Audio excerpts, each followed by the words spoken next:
article to. Hindi katulad ng mga pambubudol ng mga bangag. Ito pakinggan po ninyo. Galing mismo sa bibig ng Pangulong Duterte at galing mismo sa bibig ni VP Sara Duterte. Tapusin po ninyo ang video na ito ha. Napakalupit po nito. Ay. Hindi yan. Perwisyo yan ito. Ang Inday, minsan kinausap namin yung INPE, siya lang. Nako. Kasi yung project niya, ginugulo ng INPE. Sabi niya pa, Kaya mga kareaksyon, galit na galit po yung mga makakaliwang grupo dito kay VP Sara Duterte. Lalong-lalo na po yung mga NPA talagang pinupuntirya po niya. Kaya naman tinanggal po siya sa NTF-ELCAC bilang isang co-chairperson yata sa panahon po ni Bangag. Pero dito mga kareaksyon, ito, panoorin po ninyo ang video na ito hanggang matapos. Maya-maya si Senator Marcoleta, babanatin din niya. Mga kareaksyon, napakaganda po nito. ang Inday, minsan kinausap namin yung INPE, siya lang. Kasi yung project niya, ginugulo ng INPE. Sabi niya pa, samahan mo ako. Tangina yung mga NPA na yan. Kaya kami ng bukid, usap nila. Sabi sa na, huwag kang sumali. Hindi ako sumali. Yan lang kami ni Bong sa labas. Tingin-tingin kami sa mga baril ng NPA. So, marunong ito. Marunong talaga ito. Kung yan lang naman mga Sus Mariusep. Our policy against criminals and terrorists and those that support and espouse their ideologies of violence should be hardline. We should show no mercy to criminals and terrorists. Nako. Nanagwagan din po ako sa inyong lahat to join our call in combating local terrorism. Nako po. Lalong-lalo na doon sa mga lugar na kanilang nire-recruit ang ating mga anak. Nako. Sinisira po ng teroristang grupo ng NPA ang buhay at kinabukasan ng ating mga kabataan. Ang NPA po ay tulad din ng mga kriminal at tulad din ng illegal na droga. Kailangan rin po natin silang mailayo sa ating mga anak. Magkaisa po tayo. Protecting the Filipino children is protecting the Philippines. Kung kaya nyo si Inday, taluin nyo na lang. Kung malakas talaga kayo sa bayan, taluin nyo na lang. Tama na ang paninira, taluin nyo na lang.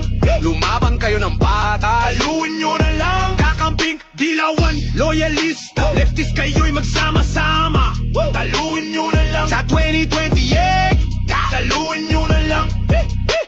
Naglabas ng isyo, confidential fund. Kala mo may ebidensya pero politika lang. Impeachment nila kay Inday, hindi umubra sa hukuman. Hukuman mismo nagsabi, sumunod kayo sa batas. Kung tunay kayong palaban, bakit kayo puro paninira? Matatang daw ang paninindigan, pero takot kayo manalo sa Inday. Kita ng tanong bayan kung ano ang pakay nyo. Pinipilit ibagsak, yun din nyo matatalo.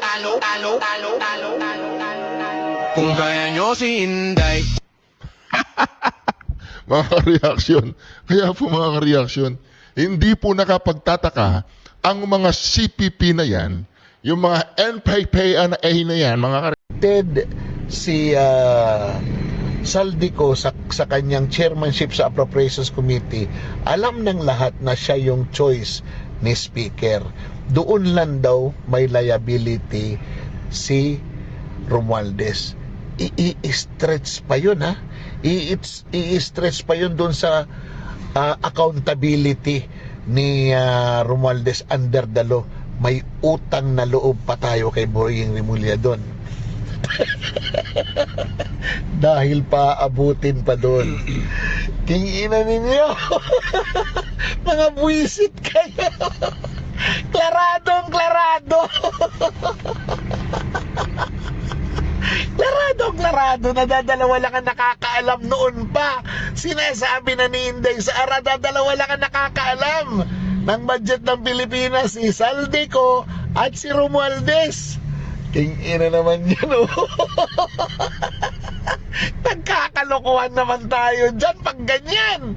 Oh, ang hindi nyo talaga makita, yung role ni Romualdez kay Ko. Alam nyo, Ombudsman Boying Rimulya, napakasimple lang. Pauwiin mo nga si Ko at si Ko mismo ang imbestigahan ninyo kung sino yung mga kasapakat niya dyan. Sige nga, with the assurance na makukulong yan. with the assurance that he would be convicted. To the Filipino people, assure the Filipino people that there would be conviction.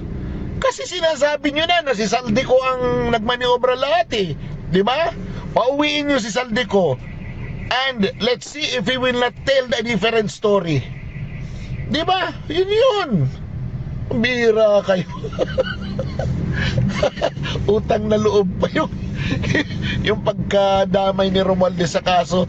Ulol, wag nyo kaming lokohin. Diba? Wag nyo kaming lokohin. I mean, we are just speaking our opinion. But the truth is, nasasaktan na rin kami. Bakit?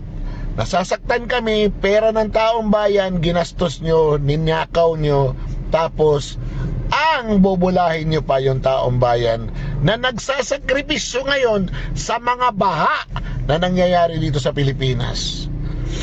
Sayang ang bayot! Yan, singhot pa more.